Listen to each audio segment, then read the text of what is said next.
En los anteriores videos he querido establecer una relación entre el palio que se lleva a cabo en la ciudad de Siena, en Italia, por una parte, y por la otra, he querido establecer una relación entre el palio y la pintura del buen gobierno de Lorenzetti, que está en el edificio comunal de la ciudad, que también es en donde se lleva a cabo la carrera de caballos más famosa, por lo menos en los tiempos actuales, en Italia, que es el evento, la carrera conocida con el nombre de el Palio de Siena. Porque debe existir una estrecha relación, por supuesto, entre las dos expresiones, podríamos decir, ¿no?, culturales a que me estoy refiriendo, pero también la relación que yo estoy haciendo, que estoy estableciendo entre estas dos expresiones, obedecen a la experiencia que yo tuve en mi acercamiento, en mi conocimiento un tanto circunstancial de la ciudad que alberga tanto a la carrera como a la pintura del buen gobierno. Y esto, bueno, es como una anécdota que, sin embargo, una anécdota en cuanto a mi conocimiento de la ciudad de Siena, pero que tiene interés o guarda importancia con respecto a lo que es Siena y a las interpretaciones que se han hecho, sobre todo acerca de la pintura, del fresco del buen gobierno, que sobre todo ha sido muy pertinente para, digamos, las interpretaciones que se han hecho del Renacimiento italiano, de las ciudades italianas del medievo, dentro de, digamos, la teoría política, ¿no?, de la historia del pensamiento político, ¿no?, en que estas ciudades, pues, como se sabe, han destacado siempre como objeto de estudio también. Claro, desde que tuve oportunidad de conocer los trabajos de Quentin Skinner sobre Siena y la pintura de Lorenzetti del buen gobierno, considero que toda esa temática relacionada con, pues, cómo ha abordado la teoría política el estudio en general de las ciudades de la Toscana y en particular de esta ciudad de Siena, adquiere una significación muy particular, que es a lo que me quiero referir en este video, en donde quiero abundar un poco en los argumentos precisamente de Skinner, que, insisto, tuve oportunidad de conocer después de haber estado en Siena. Me dio mucho gusto encontrar que Skinner estaba dedicando un trabajo a la pintura del buen gobierno, como he dicho, no a la carrera, no al palio. Hay algún autor que sí ha hecho esta relación, me he referido incluso a eso, como Burckhardt, ¿no?, particular en su trabajo sobre Siena, la ciudad de la Virgen, habla de los dos, de las dos expresiones, ¿no? La carrera y la pintura. Pero Skinner no. Skinner se refiere exclusivamente a la pintura del buen gobierno, pero tiene una gran importancia, sin duda, y como decía, me dio mucho gusto cuando después de haber estado en Siena, conocí el trabajo, el artista y la filosofía política, que ya lo he mostrado, lo vuelvo a mostrar, eh, que es el trabajo dedicado a interpretar precisamente la pintura como un documento que asume valores favorables al autogobierno, al ideal republicano y que tiene también un sentido muy polémico por cuanto que se opone Skinner a interpretar el significado de la pintura de Lorenzetti, hecha entre 1327 aproximadamente, ¿no?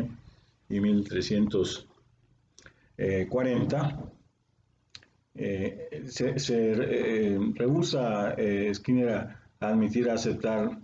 que tenga, como a veces se ha pensado, que tiene un significado neotomista aristotélico, que la pintura esta y Lorenzetti como su autor no podían tener, ¿no? Porque, como insiste mucho Skinner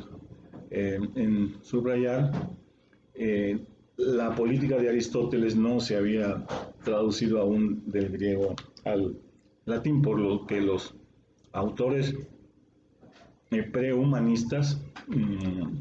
y que, digamos que también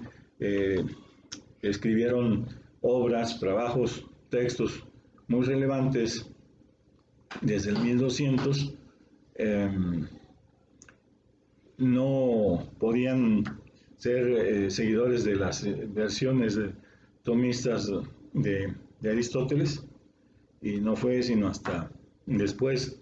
de una fecha ya muy avanzada del 300, cuando se tuvo, mejor dicho, no se hizo la traducción, sino se tuvo ya acceso a esta obra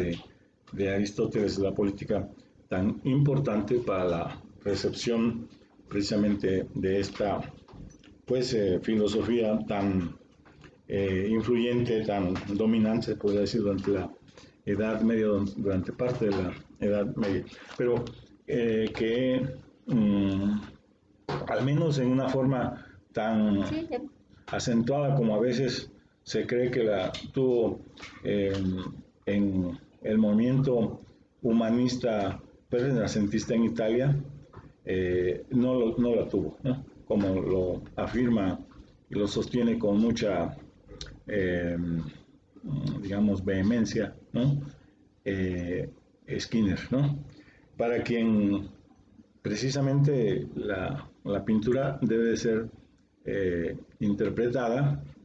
con otras claves, más conectadas con inclusive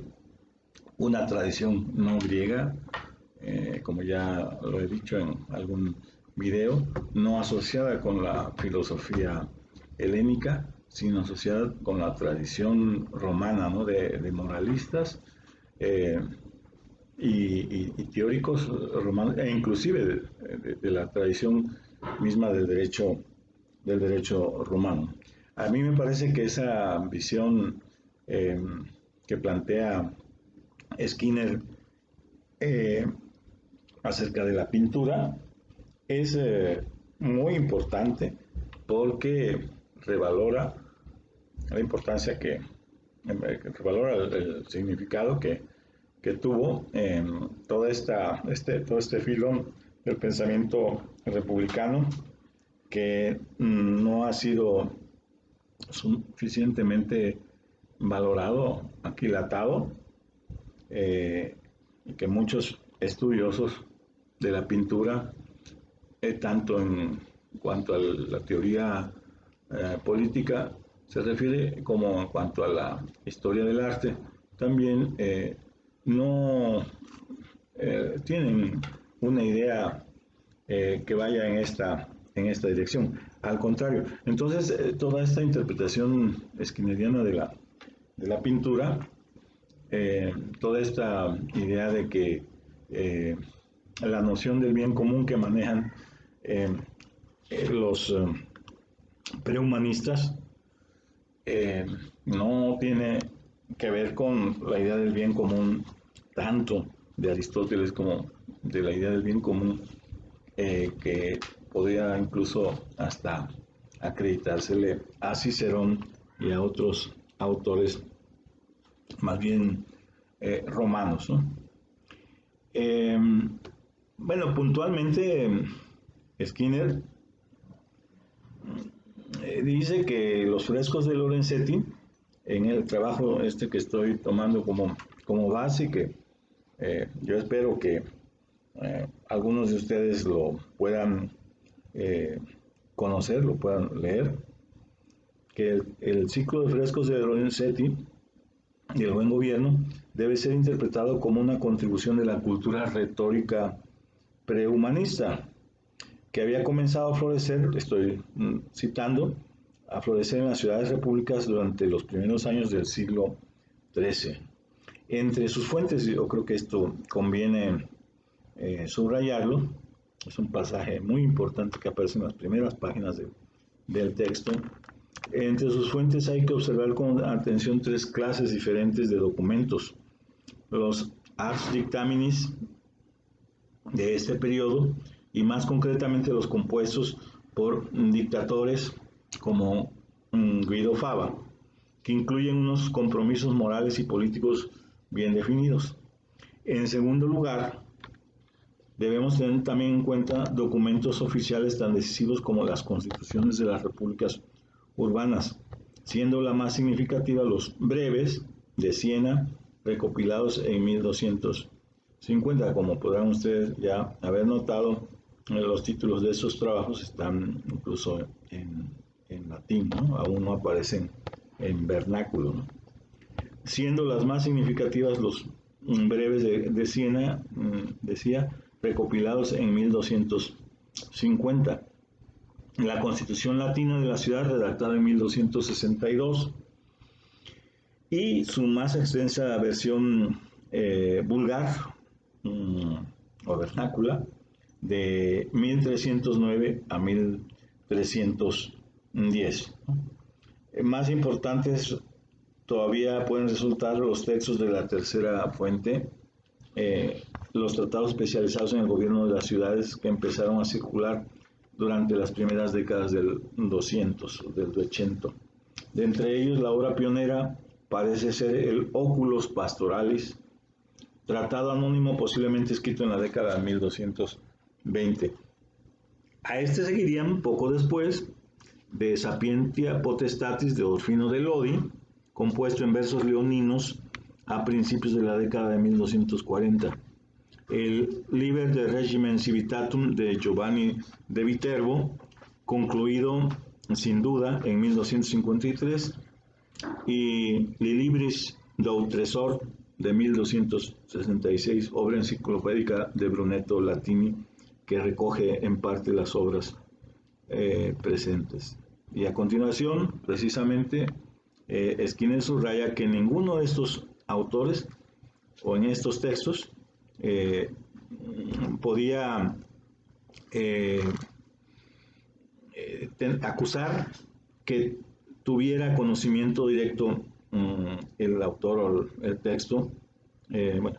naturalmente el autor del texto, que tuviera un conocimiento directo de la obra de Aristóteles, en particular la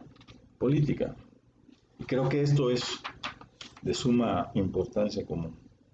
lo decía, para entender mejor cómo se fue gestando la idea del autogobierno dentro de estas, entre autores de estas ciudades italianas que se convirtieron en baluartes, el impulso quizá más importante para la cultura renacentista, pero también del ideal republicano, ¿no? Cuyas fuentes conviene conocer con mayor detalle que como hasta ahora se les ha estudiado, ¿no? Se les conoce, ¿no? Creo que con esta eh, precisión, con este acercamiento, podemos pues, concluir este video y vamos a hacer enseguida una recapitulación, pero con una base ya más firme sobre lo que significa la importancia que tiene esta interpretación de Skinner sobre la pintura del buen vivir. Y por supuesto después volveremos a ocuparnos de la posible relación que se puede establecer entre la pintura y este aspecto más contextual, no contextual en el sentido quizá lingüístico, como la escuela de Cambridge quisiera que fueran los contextos, ¿no? Pero sí de un contexto de la ciudad, del urbanismo, que en sí mismo constituye o encarna la ciudad de Siena, ¿no? Y obviamente pues vamos a tratar de entender mejor en qué relación se puede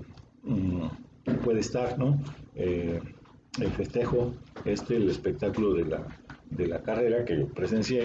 y